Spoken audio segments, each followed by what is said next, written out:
恭请大德圣听，为此法会及一切众生，请转妙法轮，教导我们如何了生脱世，离苦得乐，速证无生。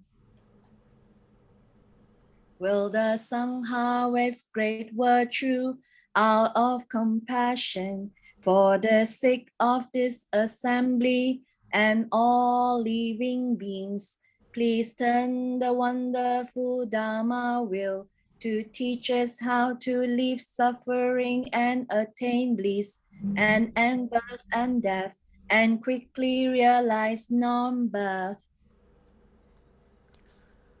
Namo tassa bhagavato arahato samma sambuddhassa. Homage to the blessed, noble, and perfectly enlightened one. Namo saranto suchetoye alahati sanmiao sanbuddhoche. Wu shang shen shen wei miao fa. 百千万劫难遭遇，我今见闻得受持，愿解如来真实义。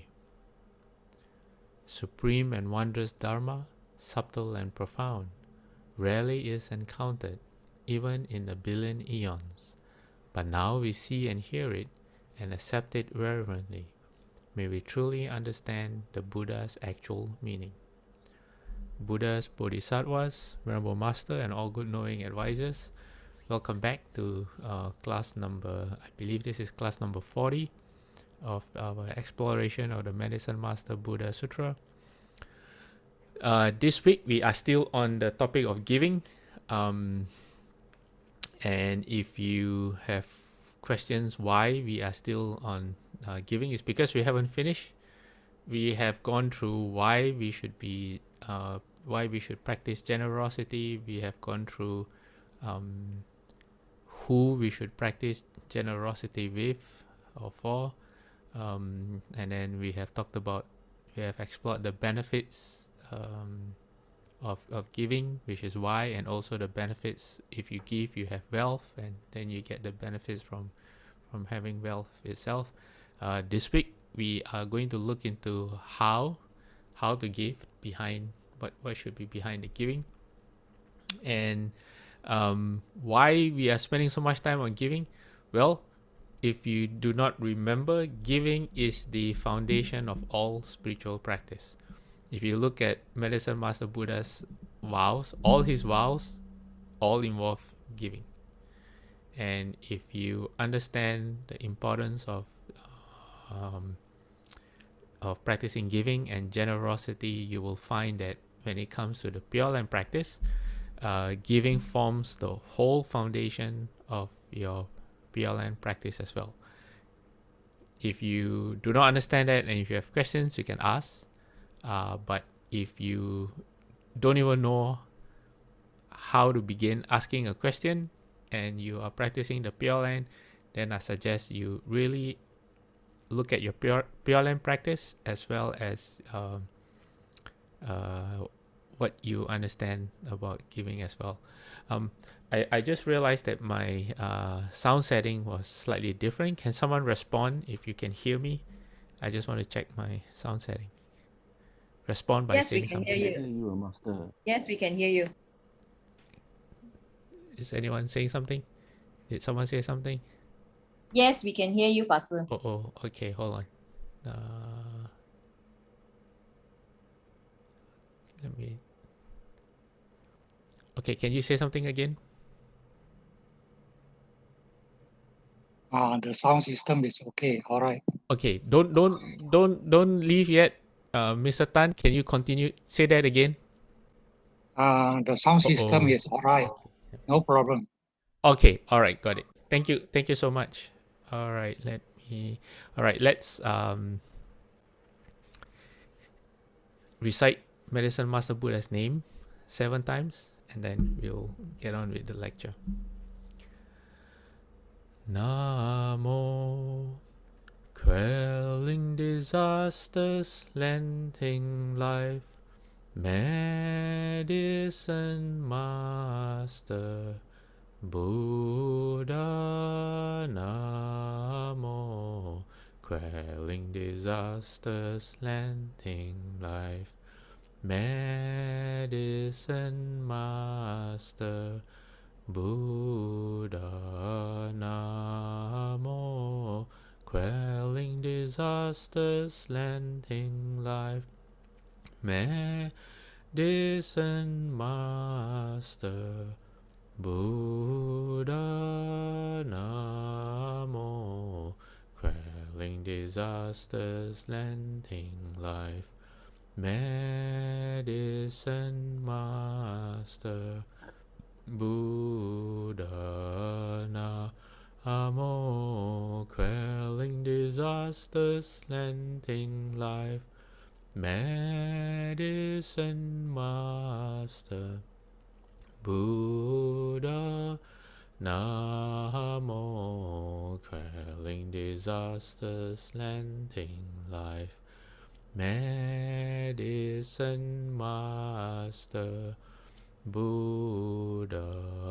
Namo, quelling disasters, lengthening life, medicine master, Buddha. Medicine master does come one, medicine master does come one, medicine master does come one, medicine master does come one. Okay, Ron is messaging everyone. He says he can't hear anything, which is the same question that I have. Can everyone hear me? I Yes, can. Okay, all right. So Ron is probably on your side. Everyone else can hear. Maybe you might want to log out and log in, or check your settings. Okay, let's get on with today's slides. Okay.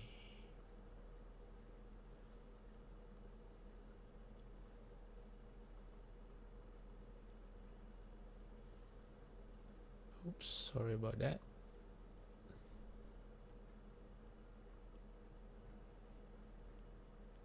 Okay, let's get back to topic of giving. As I mentioned earlier, this week we are going to go into how to give. Okay, and I can't stress enough how important the whole practice of giving is. Okay, so this is Sutta AN 5. I'm not sure how you say that. 5.148. The Buddha is speaking about the generosity of a person with integrity. What's integrity? Someone who's honest, who has principles, a strong sense of ethics or morality, meaning someone who knows how to be a person. If you are familiar with the Chinese language, they say you know how to be a person, someone like that. So the Buddha says there are 5. These 5 are a person of integrity's gifts. Which 5? Says a person of integrity gives a gift with a sense of conviction. What's conviction? Conviction is confidence, faith, and understanding. In this sense, in this case, meaning a sense of confidence and understanding in the act of generosity. So that's conviction. So a person of integrity gives a gift with confidence. They know what they're doing. They don't second guess their giving.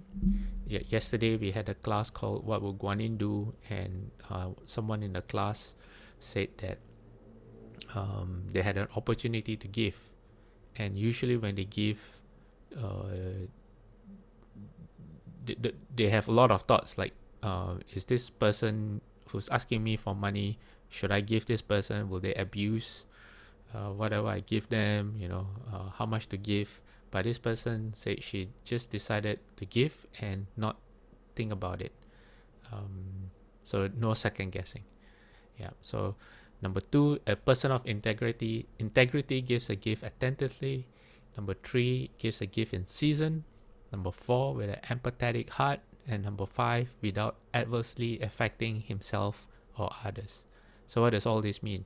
Well, as we shall see in the next few in today's class, that the attitude of the donor and the act of giving actually makes the whole world of difference behind the act of giving itself, in terms of the benefits that you get, in terms of the effect that you have on yourself and the people around you. So it's not so much if the gift is big or small in terms of value, or in terms of value meaning how much it costs, as well as how much what's the emotional attachment, how much it means either to the person giving the gift or the person receiving it. So it is not in the value, but it is in the gift. So when you try to practice generosity, what we can do is we give in such a way that the person does not feel humiliated, belittled, or hurt, and you give with due consideration and respect. You make the person feel welcome. You give it with warmth and friendliness. You should give with your own hand. That means you are personally involved in one way or the other. In other words, you pay attention to how the gift is given. If you can't do it yourself, you're not casual about the giving. You don't give what you don't want. What you can't use yourself or you want to throw away should not be given as a gift, unless it's very unusual circumstances where it will be welcomed by the recipient. In that case, then you should always give a gift that's always appropriate, useful and appropriate. One should give with faith, meaning with respect and deference. One should give at a proper time. That means, again, that falls under appropriate. Let me see. One should give to relieve anxiety, stress, and fear, if you ever come across such an opportunity. And then one should give sufficiently, meaning you give enough. You don't give too little so that the recipient it does not fulfill the need sufficiently. And one should give with altruistic intent, meaning your sole intention should be to helping other people. If you're a bodhisattva, then you also have the wish of making others happy, but not expect anything in return. So the only intention that you have is for the well-being of the recipient, not about yourself. So if they don't respond or react in a way that usually people expect when they get something or when they give something, it does not affect how you feel at all. It does not make you regret the giving. It does not make you upset, and you are still stable. Okay, so let's explore what the Buddha says about this 5. All right. So first one, the Buddha says, having given a gift with a sense of conviction, he or she, wherever the result of the gift ripens, is rich with much wealth, with many possessions. And he or she is well built, handsome, extremely inspiring, endowed with a lotus-like complexion. Okay, so this is the benefit of giving with a giving confidently. Yeah. And then the second one, having given a gift attentively, he, wherever the result of that gift ripens, is rich with much wealth, with many possessions.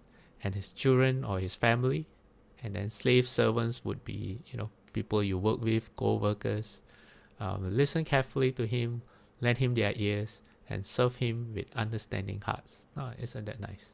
Okay. So you pay attention when you are generous, and then in return, people care about you. That makes a lot of sense. Then the number three, having given a gift in season, wherever the result of the gift ripens, he is rich with much wealth, with many possessions, and his goals are fulfilled in season. So your goals are fulfilled at the right time. You want a promotion, it comes at the right time, not at the wrong time. Number 4, having given a gift with an empathetic heart, when the gift ripens, you become rich, you have much wealth, you have many possessions, and your mind inclines to the enjoyment of the 5 strings of lavish sensuality. What does this mean? It means that when you gain the benefits of giving, when you have wealth, you are not stingy. You are able to enjoy the results of your giving. And not only that, you are also able to benefit others around you with your giving. A few weeks ago, we went through a story about how someone gave but was very stingy, and when they had wealth in their future life, they were unable to enjoy the blessings that they had created. So this refers to that. And the last one says, having given the gift without adversely affecting himself or others, and then when the gift ripens, he is rich with much wealth, many possessions, and not from anywhere does destruction come to his property, whether from fire, from water, from kings, from thieves, or from hateful heirs. These 5 are a person of integrity's gifts. So this last line, I like it because you can read it both ways. It's not just how you give, but it's the gift that you get in return. Right? The last line has double meaning. I just realized that as I was reading it. So if you give without harming yourself or harming other people, then you never have to worry about losing your possessions. Okay. And then let's see what Shifu has to say about generosity, or the opposite, which is selfishness. Shifu says, why is this world deteriorating at such a rate? And that those words have never been so appropriate for a time like this. Shifu says it's all because people are too selfish. When it comes to things for their own benefit, they strive to be first. But as for things that don't benefit them, they stand aside and watch, perhaps making facetious remarks with an attitude of watching a fire from a safe distance. There are many kinds of selfishness. Some people are selfish regarding position, others about reputation, power, or money. In general, it is selfishness at work when people care only for themselves and disregard others. As the saying goes, Mahasattva don't pay attention to others. Amitabha is every man for himself. This is what a selfish person would say. Okay. Shiva continues. Says this is the way of thinking of the small vehicle. There's a saying in a Confucian school, sweep the snow in front of your own door and don't be concerned with the frost on others' roof tiles. Why Shufu says this is the way of thinking of the small vehicle? Well, the small vehicle is categorized as you only want to save yourself. It is more a label than a a criticism. So in your heart, in the Lotus Sutra, the Buddha says some people you just they can't handle too much. They just want to end their own suffering first. So then that would be categorized as a small vehicle. So Shifu says you don't want to be small vehicle, you want to be Mahayana, large vehicle in terms of your heart. You don't want to be selfish. You want to save yourself, that's true. But the intention behind saving yourself is also about saving other living beings. So let's continue to say, that is the attitude of not meddling in other people's affairs, meaning a small vehicle. But people in this world should help and support one another. That's why we should promote the thinking of the great vehicle and learn the spirit of the Bodhisattvas. who rescue those in distress upon hearing their cries of suffering. We shouldn't gloat over others' misfortunes. If people in this world weren't selfish, we could all get along harmoniously like one family. Selfishness creates a lot of problems. So not being selfish is the fourth guideline of the City of 10,000 Buddhas. So Shufu gave this talk on August 14, 1983. And then 1 year later, on April 16, 1984, I found this talk of Shufu. He says not to be selfish. Things that belong to the public should be used by everyone and not stored in your own private place. If you are able to practice giving, then your heart is not selfish.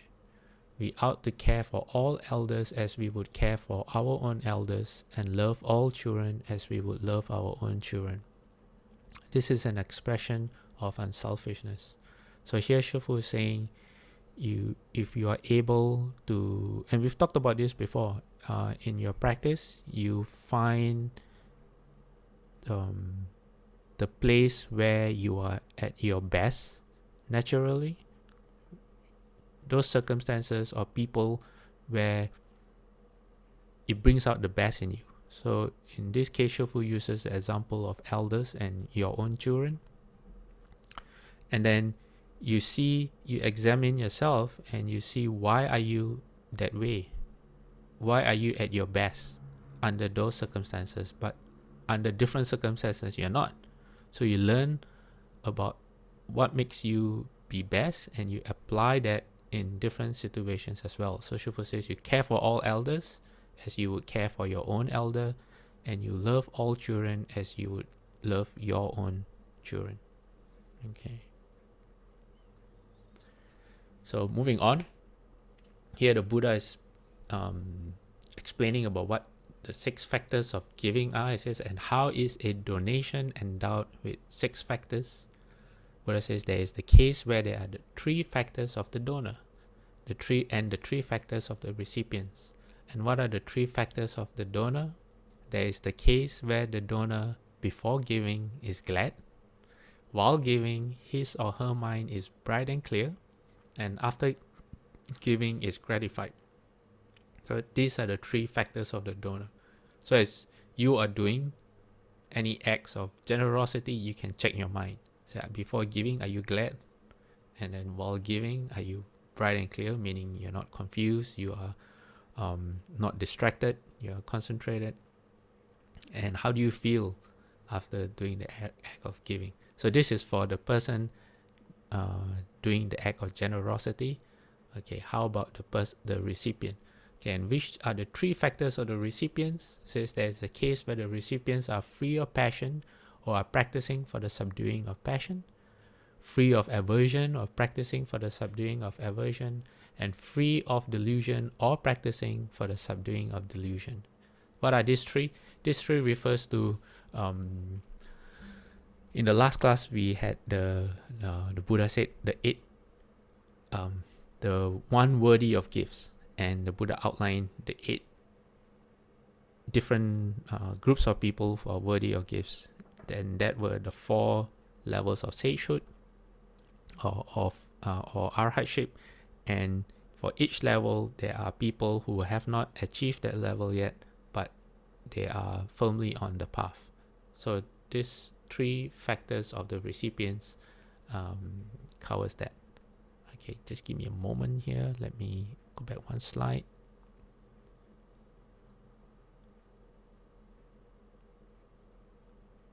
Okay, moving on, and the Buddha explains more. He says, just as it is not easy to take the measure of the great ocean as just this many buckets of water, just this many hundreds of buckets of water, just this many thousands, and then he goes on. It says, it is simply reckoned as a great mass of water, incalculable, immeasurable. So the Buddha says, with a bucket of water, you cannot measure an ocean. You know, you can't quantify an ocean as in how many number of buckets.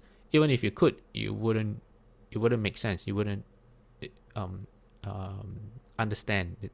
It's not a practical way of measurement. So the Buddha says, in the same way, it is not easy to take the measure of the merit of a donation thus endowed with 6 factors, as just this much a bonanza of merit, a bonanza of what is skillful, a nutriment of bliss, heavenly, resulting in bliss, leading to heaven, that leads to what is desirable, pleasing, charming, beneficial, pleasant. What are those? Those are all the benefits of giving. So the Buddha says that if there are these 6 factors of giving, you cannot measure the returns, the benefits at all. Yeah. So it says there's no way you can measure. You can't put it into words. Why?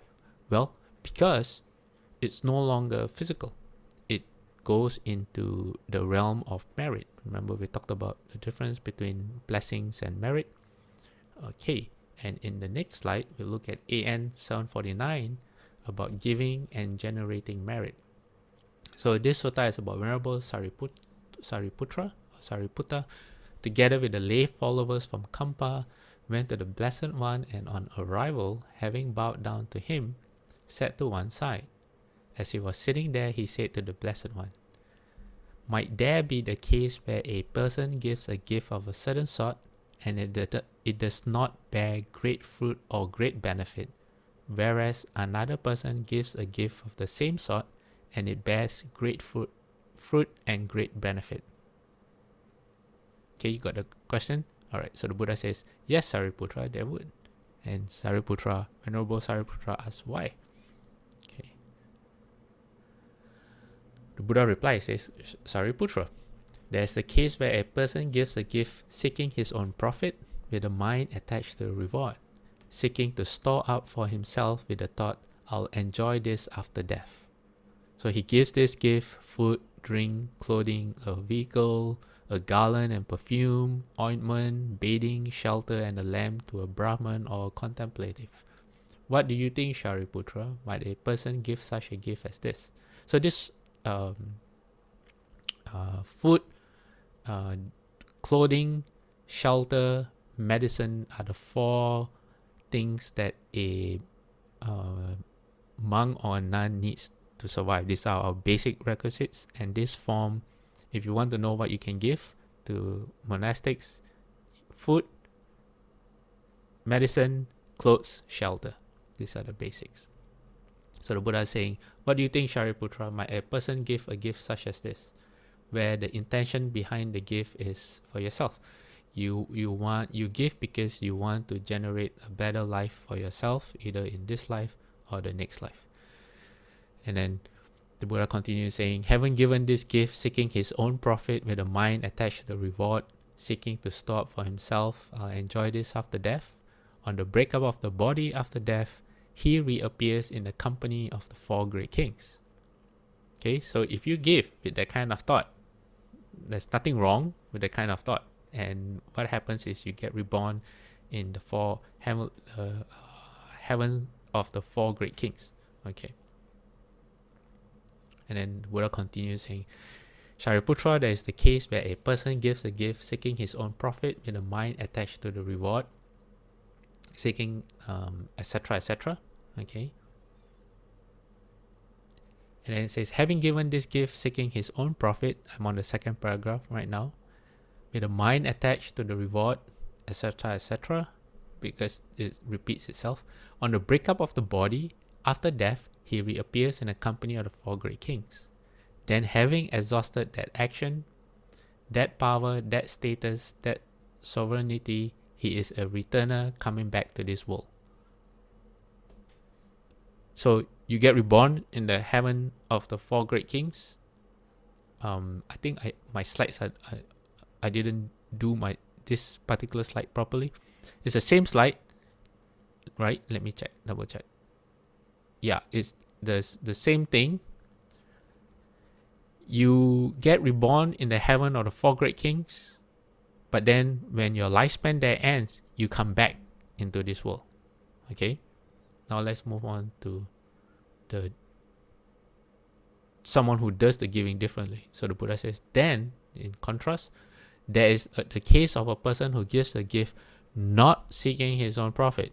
Okay, this is the difference. Not seeking his own profit, not with a mind attached to the reward, not seeking to store up for himself, nor with the thought, I will enjoy this after death. Instead, how does he do it? He gives a gift with the thought, giving is good. He gives his gift, the four requisites of food, drink, clothing, a vehicle, garland, perfume, and ointment, bathing, shelter, and a lamp to a Brahman or contemplative. Having given this gift with the thought, giving is good, on the breakup of the body after death, he reappears in the company of the Devas of the 33. That's the where Lord Chakra resides, the Devas of the heaven of the 33. Then, having exhausted that action, that power, that status, that serenity, he is a returner coming back to this world. Okay, so the first person gives with a mind attached to the giving. You get born in the heaven of the four great kings. The second person giving, where the person is not attached. He just says giving is good, therefore I should give.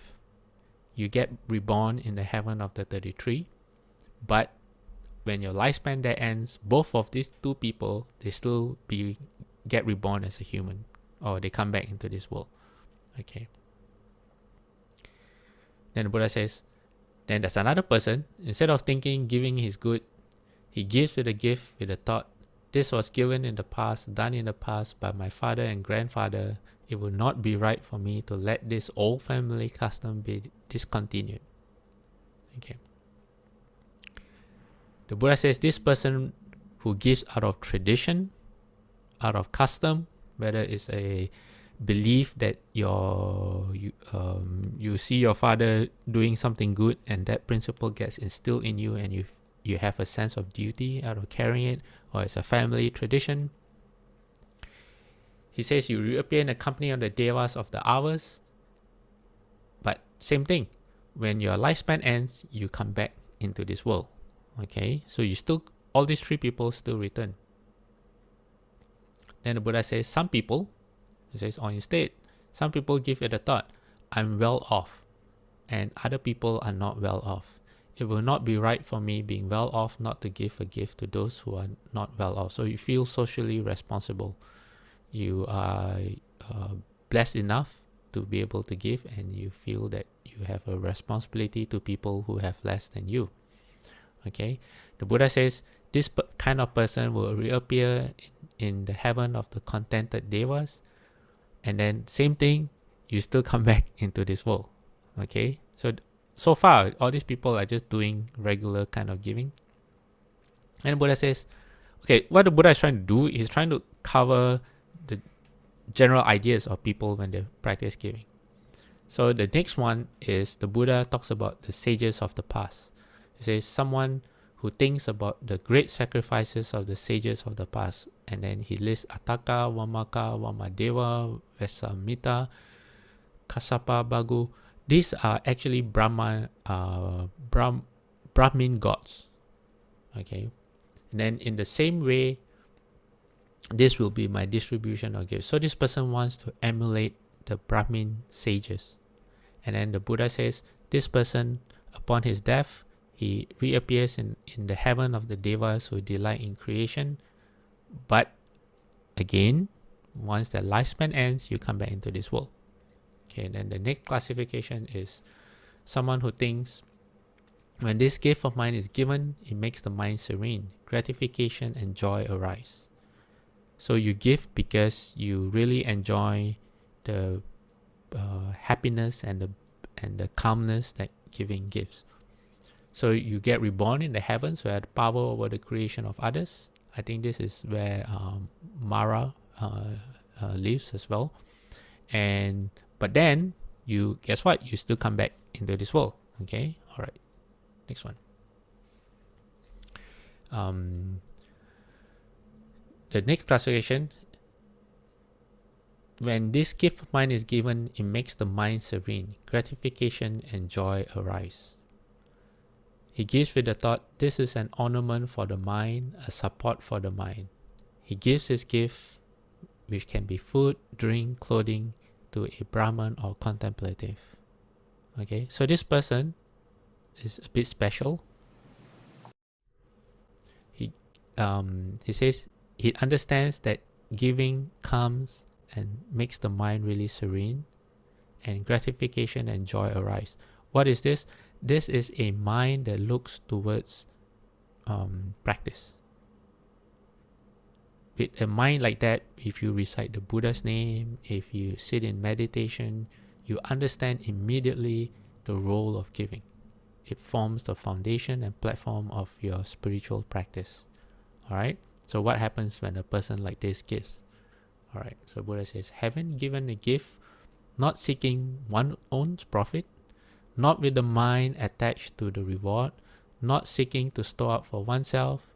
So the Buddha lists down all the different ways people give, like I enjoy this after death, giving is good, this is given done in the past, that means it's a tradition or a custom, out of the sense of social responsibility.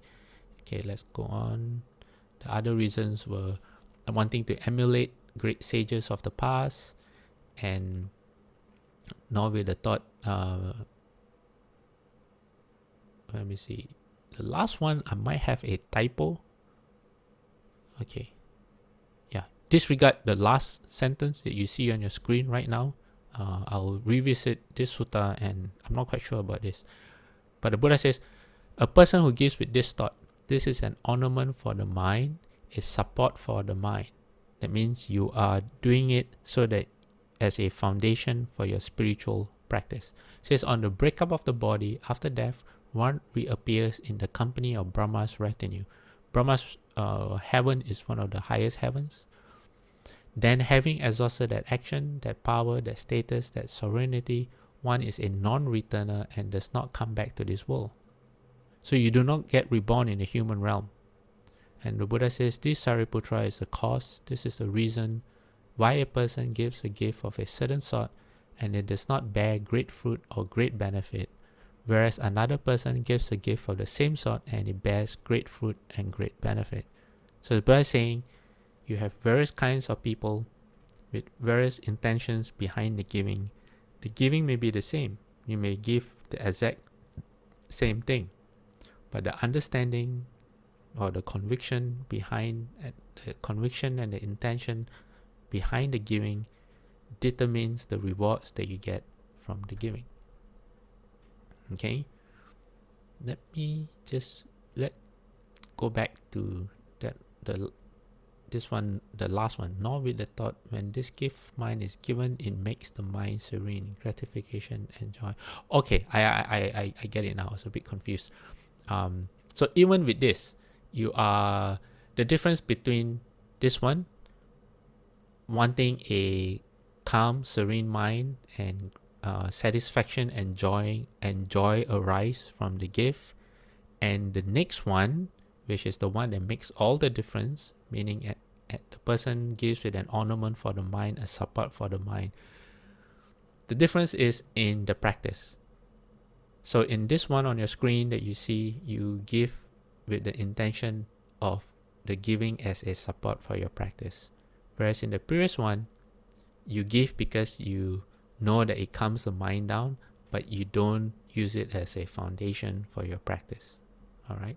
So Ron asks, what is an ornament for the mind?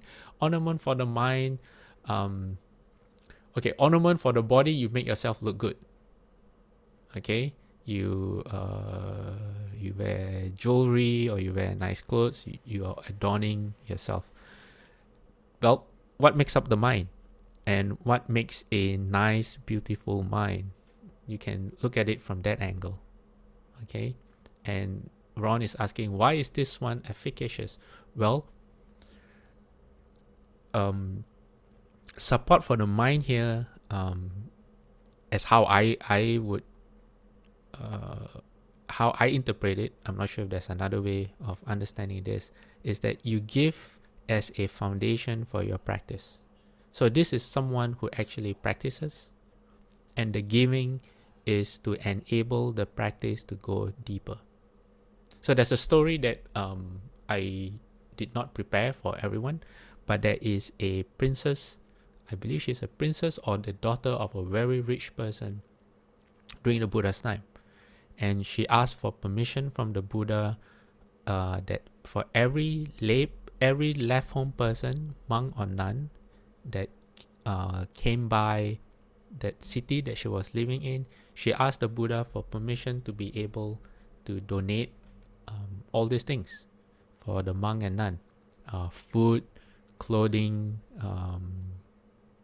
medicine, and whatever they might need for their journey. So the Buddha asked her, said, why do you want to do that? Then she said that, well, in the future, whenever I hear of a monk or nun passing and attaining sagehood, then, okay, just one moment, I just realized that,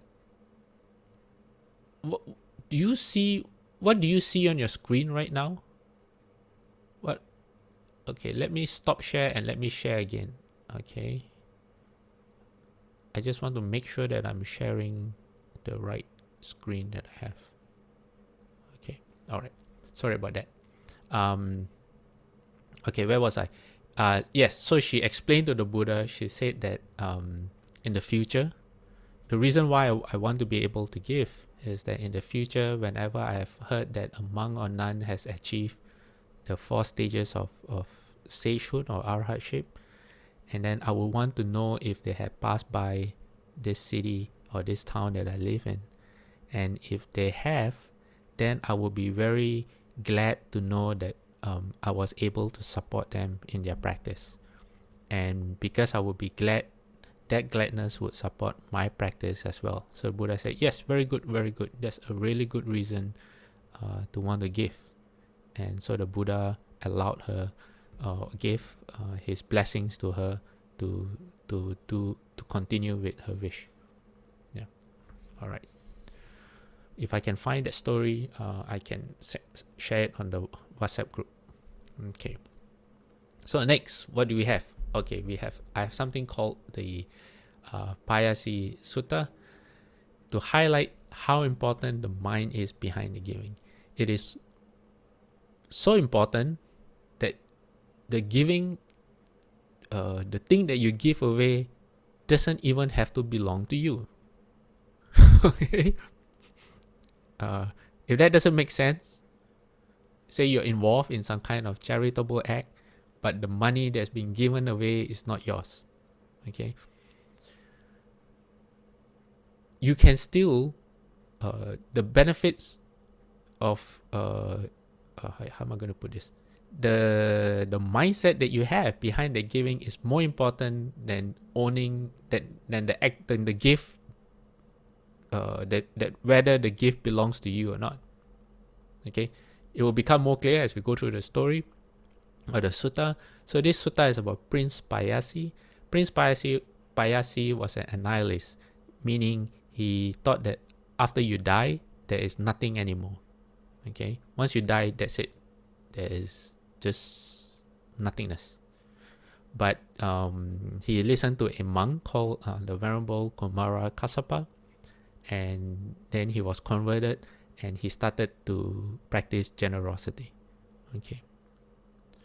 So this sutta begins after he was converted by the monk, and he says, so Prince Payasi established a donation for Brahmins, contemplatives, indigents, hobos, paupers, and beggars, people in need, as well as contemplatives. And in that donation, he gave food of this sort: unhusked rice porridge together with pickled brine. And he gave rough cloth with knotted fringe. Now a Brahman youth named Uttara was the superintendent of that donation. As he was giving the donation, he dedicated it this way: through this donation, may I be associated with Prince Payasi in this life, but not in the next. Okay. So what was the giving? The giving consisted of unhusked rice porridge, which is very coarse. You imagine rice that still has that brown, really rough, hard husk. That means it hasn't been pounded yet. With pickled brine. That means the juice of pickles, not even the pickle itself. And the cloth that he gave away was very rough with knotted fringe. So this youth who was overseeing the giving on behalf of the prince says, you know, in this life I may be associated with this prince, but I don't want to be together with him in the next life. So the prince heard about it, and he asked the boy, he said, is it true, dear boy, that when giving the donation you dedicated in this way? Through this donation may I be associated with the prince in this life but not in the next? The boy said yes. So the prince was perplexed. He says, why would you have such a wish? He says, don't we wish to gain merit? And do I have another typo? Don't we who wish to gain merit hope for the fruit of our donation? Meaning, don't you want any benefits from this donation? So the boy replied, he says, but sir, the food in the donation is like this: unhusked rice porridge together with pickled brine. You wouldn't want to touch it with your foot, much less eat it, because he's a prince, he's used to good food. It says, and the rough cloth with knotted fringe. You wouldn't want to touch it with your foot, much less wear it. You are dear and charming to us. So how can we connect what is dear and charming with what not is charming? So he's telling the prince the truth. He says that you are giving away something that you would never even consider. Says you won't even touch it with your foot, meaning you would never even consider using it for yourself. All right. So the prince says, then in that case, my dear boy, establish a donation with the sort of food that I eat and the sort of cloth that I wear. So this is a very reasonable prince. It's not someone who's proud or beyond getting advice or criticism from others. So he agrees. He says, oh, okay, then in that case, let's do it right. Give them the same food that I eat, that I would want to eat, and the same quality of cloth that I would want to wear. So the boy said, yes, sir. And that's what he did. So now we talk about the results of the giving. So then Prince Payasi, having given the donation inattentively, having given the donation not with his own hand, having given the donation thoughtlessly, having given the donation as if he were throwing it away, on the breakup of the body after death, reappeared in the company of the devas of the 4 great kings in the empty Sarasaka palace. So where did the prince end up? In heaven of the 4 kings. And this makes sense because in the earlier sutta, the Buddha explained someone who gives with the intention of reaping the good results, that's where you end up in. And this prince only started giving after he realized that there is a life after death. After death, because before that, before he practiced giving, he thought that when you die, that's it. There's no cause and effect. So when he realized that, oh, there is life after death, then he started giving, and but he did not give in a, the way he gave, not attentively. He didn't pay attention, like he didn't even care whether the food was fit to eat or the cloth was fit to wear. He didn't, wasn't very, it didn't mean much to him, basically. That's what the passage is saying. Okay. And then being reborn in the 4 great kings in the empty palace. I'm not sure what the empty palace means. I'll try to find out, because that's very intriguing. What are the implications of being born in an empty palace? You're all by yourself. Or maybe the palace is unadorned. There's no furniture, sort of, in the palace. Yeah. Unadorned palace. It says, but the youth, Uttara, the Brahman youth who was the superintendent of the donation, having given the donation attentively, having given the donation with his own hand, having given the donation thoughtfully, having given the donation not as if he were throwing it away, on the breakup of the body after death, reappeared in the good destination, the heavenly world, in the company of the higher devas of the 33. So you can see here that the mind behind the giving, the way it is given, is more important than giving something you actually own. So you may not have any money, But say if you work in a some kind of charitable association, or you are involved in other people's charitable acts, and you apply yourself really well in the act of giving, then that is what determines the results of what you get. So not having any possessions or enough money to, or how you say, or enough wealth to give, although that's not the only thing you can give, we'll cover that in a future class, does not limit you from the potential blessings or merit that you can generate. So how do we know this story? Okay, there is a particular monk during that time called Venerable Gawampati, who was an arhat, and it is said that this arhat really liked to take his naps in the heavens. So when he had nothing better to do, he had, as an arhat, you have finished the work that you are done with the work. You have no more homework to do. So he would enjoy himself in the heavens, better than sitting down on earth. And there, that's where he met the new Prince Payasi, and he found out that about the new life of the youth Uttara. Okay, let me see. Miss Yap says, which is more meaningful, giving to the temple or giving to the monks and nuns? I think, okay, so Miss Yap, her question is, which is more meaningful, giving to the temple or giving to the monks or nuns?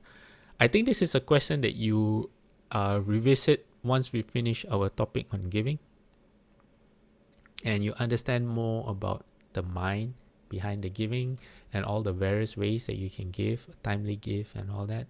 So I think that determines which is more meaningful. Okay, not so much it's the mind that you give it. And then Ron says, if you give money to a food bank that serves all types of food, meats as well as plant food, is this a good donation? Ron, also I would suggest that you once we finish the topic of giving, if you still have this question, you can ask again. All right, okay, because there's more also to giving. A lot of giving depends on the donor, and so that's why the understanding or the conviction of giving is really important. The more you understand about how you give, how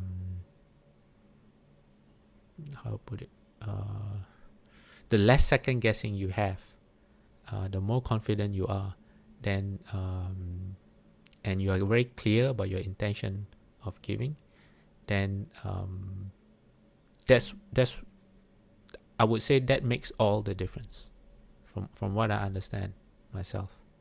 Okay, all right, let's move on. Giving is part of the 4 unlimited aspects of the mind, and Shofu gave this talk in 1984. He says the 4 unlimited aspects are basic requisites for every cultivator. Remember in the beginning I talked about the 4 requisites for Lafon people: food, shelter, clothing, and medicine. Shofu says the basic requisites for every cultivator are kindness, compassion, joy, and giving.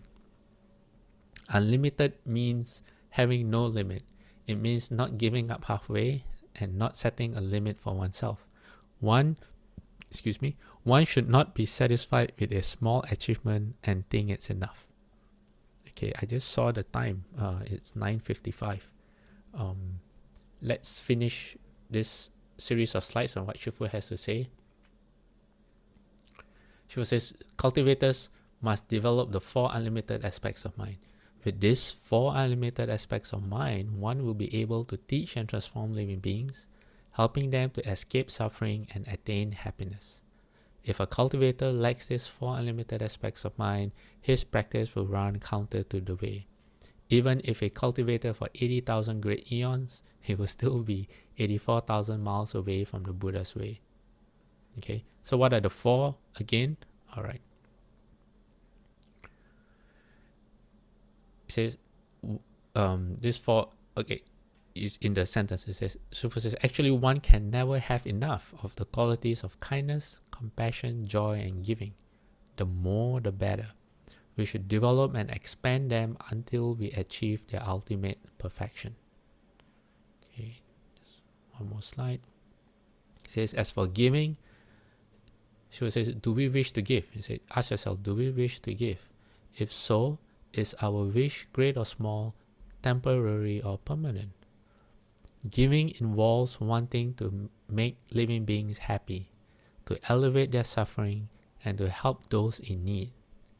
This process will generate boundless happiness within us, but we should not get attached to it. After we have done these things, we should forget about them. If we get attached and cannot forget what we have done, then we aren't practicing the vows and conduct of a bodhisattva. If our aspiration is to practice kindness without seeking anything in return, we can be considered genuine Buddhists. Okay, before we go, I just want to say something about giving. Don't look at giving as a practice as of itself, like now I have to give, but rather look at giving as the result of your practice. Meaning, ask yourself questions like, why is, ask yourself, examine yourself to see if generosity is a natural part of your mind and of your heart, because that's where proper giving comes from. So if you look at giving as an act of itself, it's very different from giving that comes as a result of a person's how you see people around you, how you see yourself, how you understand your role in the world, and what you want, your intention out of your practice. Then if you have it all right, then giving or generosity arises naturally. Then you don't have to think so much about giving anymore. I hope that makes more sense to people. We have no time to cover the 32 hallmarks for today, but this is how important giving is. How do you get the 32 hallmarks? Through giving. Every one of the 32 hallmarks is achieved through giving. The vows, if you look at vows of Guanyin Bodhisattva, you look at Manisamasa Buddha's vows, it's all about giving. Alright? Okay. Let me get the dedication of merit slide. Okay. Dedication of merit.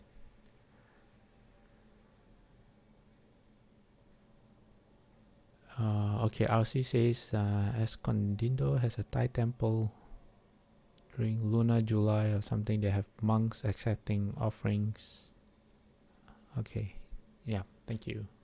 All right, dedication of merit. I'm going to invite everyone in. Okay, so dedication of merit is also giving. Okay.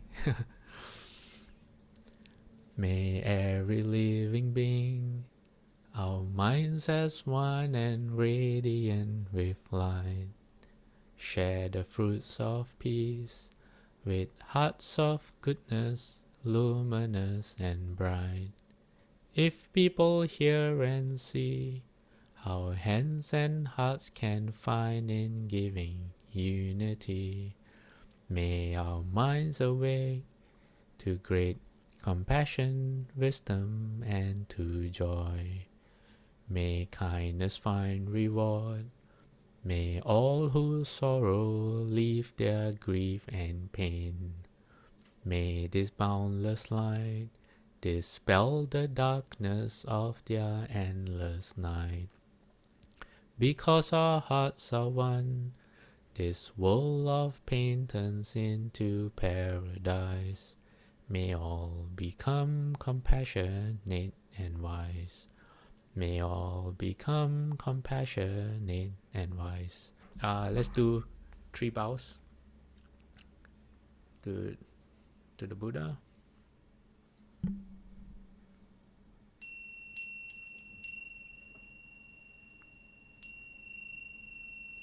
Second bow.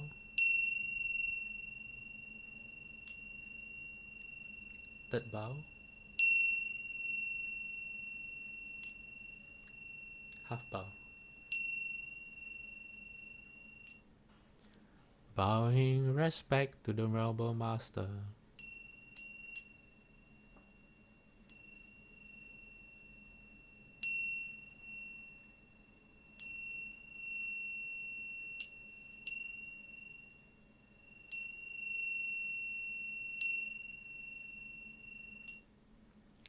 Okay, everyone, we will see you next week.